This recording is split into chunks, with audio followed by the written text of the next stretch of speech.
It all began not with a bang, but a whisper. A stray article. An odd reference. A passing mention that didn't so much scream conspiracy as it mumbled one. In late 2024, almost no one paid attention to the name John Peler. He wasn't a headline. He wasn't a trending topic. He was just a small-town police chief buried in the footnotes of a story that, at the time, seemed far too vague to matter. That article referenced connections, strange, unsubstantiated ones, between Peler, Sean Diddy Combs, and Oprah Winfrey. The phrasing was curious, transporting connections. What was being transported? People, information, money. The details were missing, and in the absence of clarity, the story quietly faded into digital oblivion. But the silence didn't last. Months later, a bombshell lawsuit landed like a sledgehammer, filed by a woman named Ashley Pam. Her allegations read like something torn from a psychological thriller: drugging, kidnapping, sexual assault, and then, perhaps most disturbingly, an alleged cover-up so orchestrated, so deliberate, it suggested something far more calculated than the usual celebrity scandal.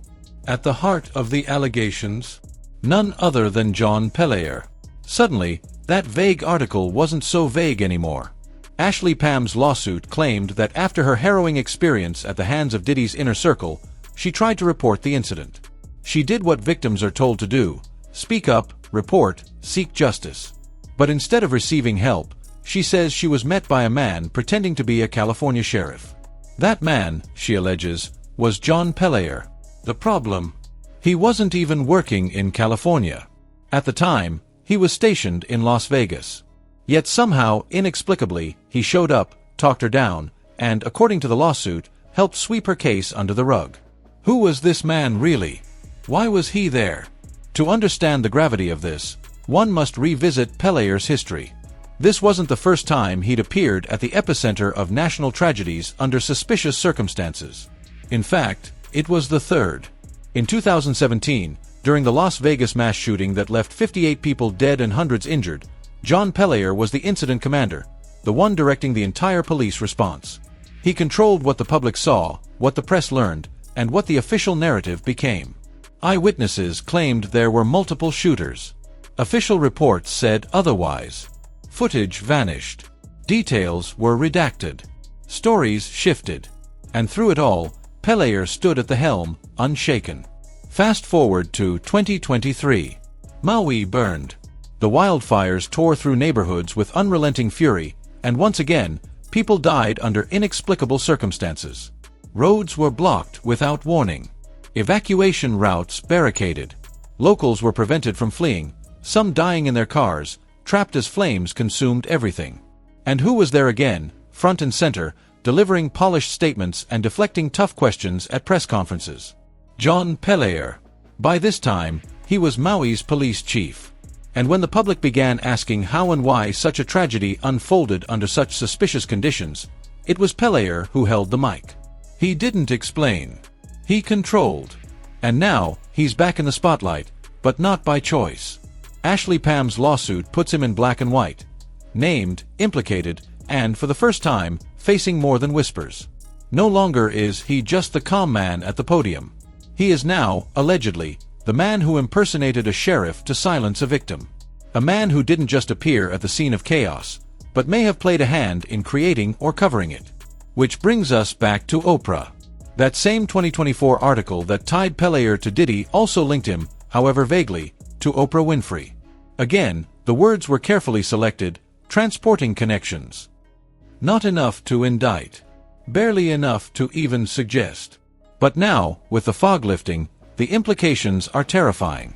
Oprah, a woman who has spent decades crafting a legacy of moral leadership and emotional clarity, owns massive parcels of land in Maui. The same Maui where roads were mysteriously closed. Where locals were silenced. Where press was blocked. The same Maui where Peler gave daily statements to the media during the fire crisis, steering the story, framing the facts. Coincidence? Some believe so.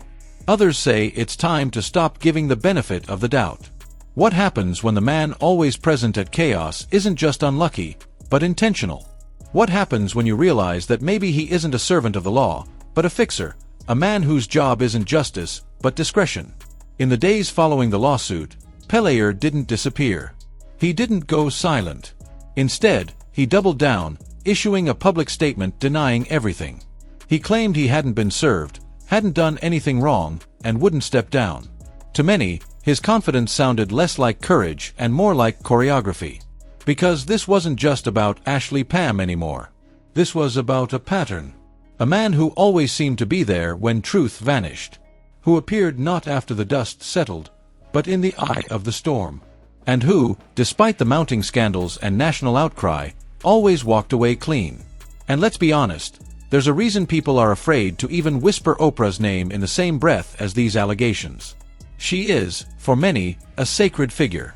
The very idea that someone like her could be adjacent to this kind of darkness shakes the foundation of what people believe about good and evil in high places. There is no evidence that Oprah is involved in any crimes. Her name is not on any lawsuit. But the questions are growing louder. If Peler had ties to her, what kind of ties? And what role, if any, does she play in the systems that keep powerful people insulated from accountability? What is clear is this: the system doesn't work the way we think it does. When victims come forward and are met not with empathy, but impersonators, when disaster strikes and footage disappears, when chaos erupts and the same face delivers the press conference every time, you begin to wonder, who's really in control? John Peler is not a celebrity. He's not rich. He's not famous. But he might be one of the most dangerous men in the country. Because if he is what this lawsuit and these patterns suggest, a behind-the-scenes operator, a cleaner, a silencer, then he's not alone. Men like him don't operate solo. They are part of a system. A network of quiet middlemen whose job is to erase, redirect, and contain. And that's what's truly terrifying. Because if one of them slips, if just one name cracks through the surface, then the entire system risks exposure. So what do? They fight back. They deny.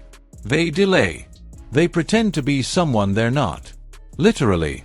Just as Peler allegedly did to Ashley Pam in 2018, wearing a fake badge and a fake title to make a real case vanish. But something's different this time. The lawsuit is public. The pressure is mounting. The mayor of Maui has even called for Peler to step down. Yet he remains. Why? Perhaps because he knows what he's covered. Perhaps because stepping down wouldn't just be an admission, it would be a collapse. A fall from grace not just for one man, but for every name he's shielded. Diddy's house is already crumbling. Oprah's fortress, at least in the public eye, is no longer beyond question. And now, in the cracks between fame and fire, between assault and ash,